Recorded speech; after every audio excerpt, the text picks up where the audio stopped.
શાક રોટલી ઝડપથી નથી ખાતા, પણ જો તેમને ચટપટું આપવામાં આવે ને તો ફટાફટ ખાઈ લેતા હોય છે.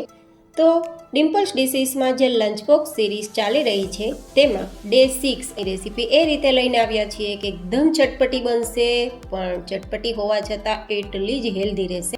તો બાળકોને ઘણી બધી સારી તંદુરસ્તી પણ થઈ જશે અને તેમને ચટપટું ખાવાની ઈચ્છા પણ પૂરી થશે. તો ચલો રેસીપી શરૂ કરીએ. તો જેમના માટે અહીંયા આપણે 1 કપ જેટલા મગ અને 1 કપ જેટલા ચણા લીધા છે. તમે અહીંયા વેરાયટી કેટલી બનાવવી છે તેને અનુકૂળ મગ અને ચણા લઈ શકો છો. હવે મગ અને ચણા બંનેને એકવાર આપણે ધોઈ લેવાના છે અને બંનેને મેં અલગ અલગ શા માટે રાખ્યા છે તે પણ હું તમને જરૂર બતાવીશ. તો હવે મગ અને ચણા બંનેને ધોયા બાદ 3 ગ્લાસ જેટલું પાણી ઉમેરી અને લગભગ 10 થી 12 કલાક સુધી પલળવા માટે છોડી દેશું. આ પ્રોસેસ તમારે આગળના દિવસથી જ કરવાની રહેશે.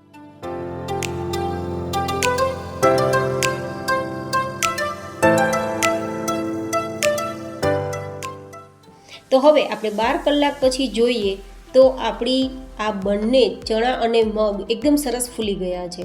મગનો દાણો આપણે દબાવીએ ને તો 2 ભાગ થઈ જવો જોઈએ, તે જ રીતે ચણાનો દાણો દબાવીએ ને તો 2 ભાગ થઈ જવો જોઈએ. આટલે સુધી બંને વસ્તુ પલળવી જોઈએ.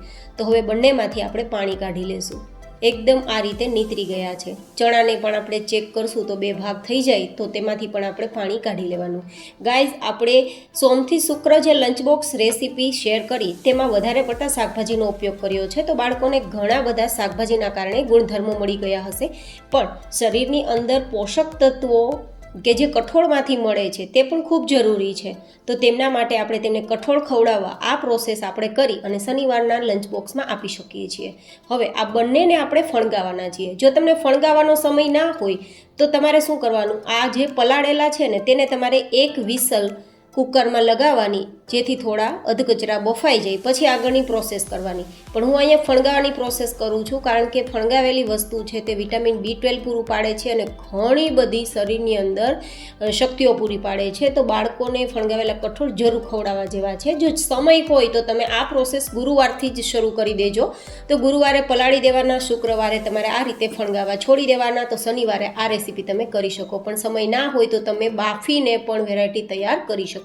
હવે જો હું ફણગાવી કઈ રીતે રહી છું, આ વિડીયો મેં ઓલરેડી ડિમ્પલ્સ ડિશીસમાં શેર કરેલો છે, તો હું વધારે તમને સમજાવતી નથી. માત્ર તમે આ રીતે કોઈ કપડામાં વીંટી અને જે ગરમ હોય કેસરોલ છે, ડબ્બો છે, તેમાં તમે મૂકી અને 12 થી 15 કલાક છોડી દેશો ને તો આરામથી થઈ જશે. મગ અને ચણા બંને અલગ એટલા માટે જ પલાળ્યા હતા કે આપણે અલગ ફણગાવી શકીએ, કારણ કે બંનેની પ્રોસેસમાં સમય વધઘટ થઈ શકે છે. મગ ઝડપથી ફણગી જાય છે અને ચણામાં થોડો સમય લાગે છે.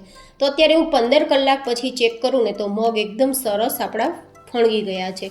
ચણામાં થોડો સમય વધારે જરૂર આપવો પડે છે, કારણ કે ચણા અને મગને ફણગાવવામાં સમય અલગ અલગ રહે છે. જો આટલા સરસ ફણગી ગયા છે, મેં કોઈ પોટલી નથી વાળી, માત્ર કાપડ છે તેમાં મેં આ રીતે ડબ્બામાં મૂકી દીધું હતું, જેથી ચિકાસવાળા આપણા કઠોળ ના થાય. આખો એકદમ વિસ્તારપૂર્વક આપણે ફણગાવેલા કઠોળની પ્રોસેસ A to Z સમજવી હોય તો ઉપર આઈ બટનમાં લિંક આપી દઈશ, તમે ઘરે સમજી શકો છો. મેં તો ફાસ્ટ ફોરવર્ડમાં એટલે બતાવ્યું છે કે ફણગાવાની પ્રોસેસ તમે સરળતાથી બનાવવું હોય તો કઈ રીતે બનાવી શકો તે બતાવવા માટે.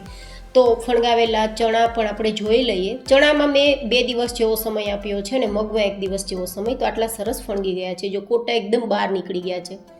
આ રીતે આપણે ચણા અને મગ બંને ફણગી ગયા બાદ એકવાર એને સાદા પાણીથી ધોઈ લેવા, જેથી કોઈ પણ પ્રકારની ચિકાસ કે કાંઈ પણ હોય તો નીકળી જાય. જોકે ચીકણા થયા જ નહીં હોય. મેં વિડીયો એકદમ સરસ સમજાવેલો છે, અત્યારે હું સમજાવવા માટે સમય નથી આપતી, પણ ચીકણા પણ ના થાય, કાળા પણ ના થાય, ખરાબ પણ ના થાય ને ખરાબ સ્મેલ પણ ના આવે તે રીતે ફણગાવવા માટે શું શું ધ્યાનમાં રાખવું જોઈએ તે બધી જ ટિપ્સ મેં ફણગાવેલા કઠોળની રેસીપીના વિડીયોમાં શેર કરેલી છે. તમે એકવાર જરૂર એ વિડીયોને જોવાની ટ્રાય કરજો. હવે આપણે આ મગ અને ચણા ફણગી ગયા છે, તો હવે આપણે આપણી મેન પ્રોસેસ તરફ આગળ વધીએ કે જે બાળકોને એકદમ મનપસંદ બને અને લંચ બોક્સ સિરીઝમાં શનિવારનો લંચ બોક્સ ડબ્બો બાળકોને ફેવરિટ બની જાય. તો હવે બંને વસ્તુ અડધા કપ લેશું, એટલે કે અડધા કપ મગ અને અડધા કપ ફણગાવેલા ચણા લેશું.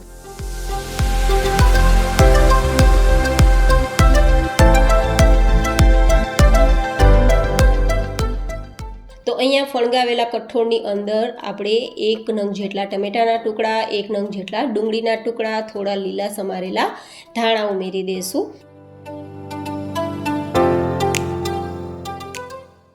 થોડા દાડમના દાણા મારી પાસે પડેલા છે તો ઉમેરું છું, જો કે સ્કીપ કરી શકો છો ના હોય તો.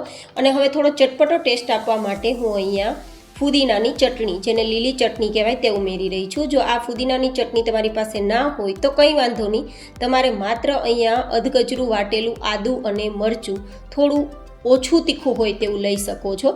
સાથે આપણે 1 ચમચી જેટલો ટોમેટો કેચઅપ ઉમેરી રહ્યા છીએ. ટેસ્ટ પ્રમાણે નમક, એટલે કે અડધી નાની ચમચી જેટલું નમક ઉમેરશું અને 1 નાની ચમચી જેટલું લાલ મરચું પાવડર અને અડધીથી પોણી ચમચી જેટલો ચાટ મસાલા ના હોય તો સંચળ પાવડર, મરી પાવડર અને આમચૂર પાવડરનું મિક્સ તમે લઈ શકો છો.